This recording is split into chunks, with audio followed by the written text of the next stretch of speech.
We're going to start off with the statement of the Pythagorean theorem. The Pythagorean theorem says that the sum of the squares of the lengths of the legs of a right triangle is equal to the square of the length of the hypotenuse. Now this has a lot of words and a lot of clauses, and so typically students think of this in terms of the picture. Let's start with a right triangle. We will label the legs A and B, so the length of this leg is A, the length of this leg is B, and the length of the hypotenuse is C. And so what we want to do is we want to think about the words. The sum of the squares of the lengths of the legs. Well, these are the legs, so the length of the legs are A and B. The sum of the squares of the length of the legs, the sum of the squares of A and B, A squared plus B squared, is equal to the square of the length of the hypotenuse. The length of the hypotenuse is C is equal to the square of the length of the hypotenuse. And this is the formula that most students are familiar with when it comes to the Pythagorean theorem. Now, when we use the Pythagorean theorem in this class, we're just going to be applying it, so we're not going to focus on the proof so much. There are lots of intuitive proofs, graphical proofs that you can see online if you look around for it, but really we're going to focus on the application of it. And when we have those applications, we want to focus on this picture right here. We will always be drawing this picture, making sure that we have the legs and the hypotenuse labeled correctly, so that when we apply the formula, we apply it to the right parts.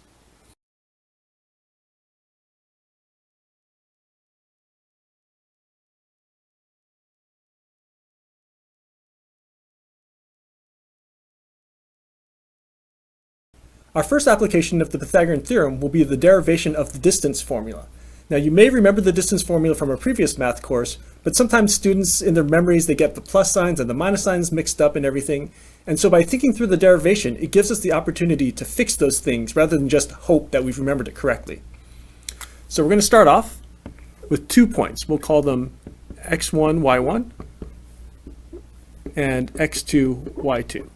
So these are the 2 points, and we are interested in the distance between them. We'll call that distance d. Now, when we look at it in this framework, there's not a lot that we can do, but once we draw in a right triangle, this gives us access to the Pythagorean theorem. The only thing we need to do is determine how long this leg is and how long that leg is, and then we can plug the numbers into the formula. Now, figuring out how long these lengths are is something that actually pulls on knowledge about the number line that goes way, way back to, I don't know, very early in your math careers. So if we look at this point here, the x-coordinate is x1, and this point here, the x-coordinate is x2. And so the question becomes, if we have 2 points on the number line, how far apart are they? So let me just do an actual example here. How far apart are the numbers 5 and 2? Now we could manually count this out, 1, 2, 3, they're 3 apart, but you might also remember that we can determine the distance between two numbers by taking their difference. So 5 minus 2 is equal to 3, and 3 is this distance between them. And so this tells us that subtraction is the way that we determine the distance between two numbers. And so what we can do with that is see that this distance here is x2 minus x1. And the same thing happens in the y direction. That height is y1, this height right here is y2, which means that this length right here is going to be the difference between those two, y2 minus y1. And so now we have a right triangle. This is one leg, that's another leg, and that's the hypotenuse. So, we get the first leg squared plus the second leg squared is equal to the hypotenuse squared, right? The Pythagorean theorem, the sum of the squares of the legs, of the length of the legs of the right triangle is equal to the square of the length of the hypotenuse. And so we have this formula, and we are interested in solving for d. And so to solve for d, we have to just take the square root of both sides. I'm just going to do that right here. Take the square root of d squared, that gives us d, and this is the distance formula. Here's a quick example of an application of the distance formula. Find the distance between the points, -3, 2 and 2, 5. Now, even though it's not completely necessary, I find it's helpful to sketch a picture of the situation. So -3, 2 is right here. So here's -3, here's 2, -3, 2 like that. And then the second point is 2, 5. So 2 this way, 5 this way. So that's 0.25. And we're trying to find the distance between them. So when you draw the picture like this, you can see that we've got the numbers labeled on the number line and things like that. And this helps us to understand the whole picture and help us put things together. Sometimes if you make arithmetic mistakes, you won't catch them. But if you look at the picture, things won't quite line up. And so the formula says that the distance between the 2 points is equal to the square root of a bunch of stuff. And you have to remember what the distance formula says. Now, one thing that's really important, and where drawing a picture really helps, is that it gives us the opportunity to label the points. Sometimes when students are looking and reading problems, your brain will scramble these two numbers, and it happens, it's okay. But if you label the points 1 and 2, it helps you to keep your focus and not lose track of things. So it's going to be x2 minus x1 squared plus y2 minus y1 squared underneath the square root. And so this is equal to square root of x2. So we go to the second point and we look at the x-coordinate of the second point. 2 minus x1. So x1 is -3, first point x-coordinate.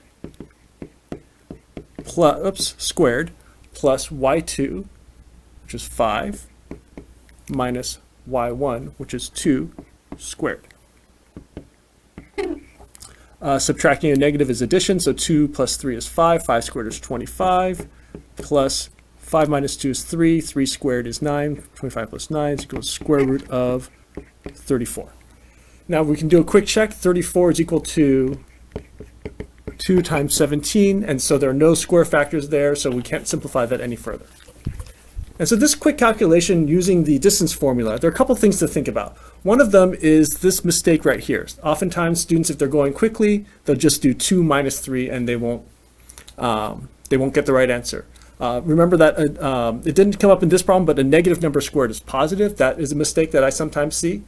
And over here in this picture, we can actually identify this 2 minus -3 we said is 5. That was this horizontal distance. And when you look at the picture, it makes sense. 5 minus 2 was 3, and that's that vertical distance there, and that also makes sense. And so this is how having the picture can sort of help make sure we don't make mistakes. And so the distance between these 2 points is the square root of 34. One quick observation about this problem. If we were to label the points differently, so this point is 0.1 and this point is 0.2, and we were to work it out, it will still give us the same answer. So this distance is equal to x2 minus x1 squared plus y2 minus y1 squared, square root of all that. It's equal to square root of x2. So this is our 0.2 now. The x-coordinate is -3. -3 minus 2 squared plus 2 minus 5 squared.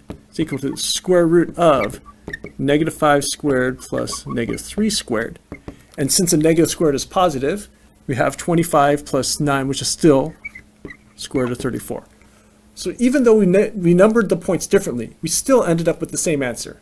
And all of this comes down to the fact that if you swap these two numbers, x2 minus x1, if you swap the numbers, you'll get the negative of the previous answer. But since when you square it, it becomes positive, it all sort of washes out in the end.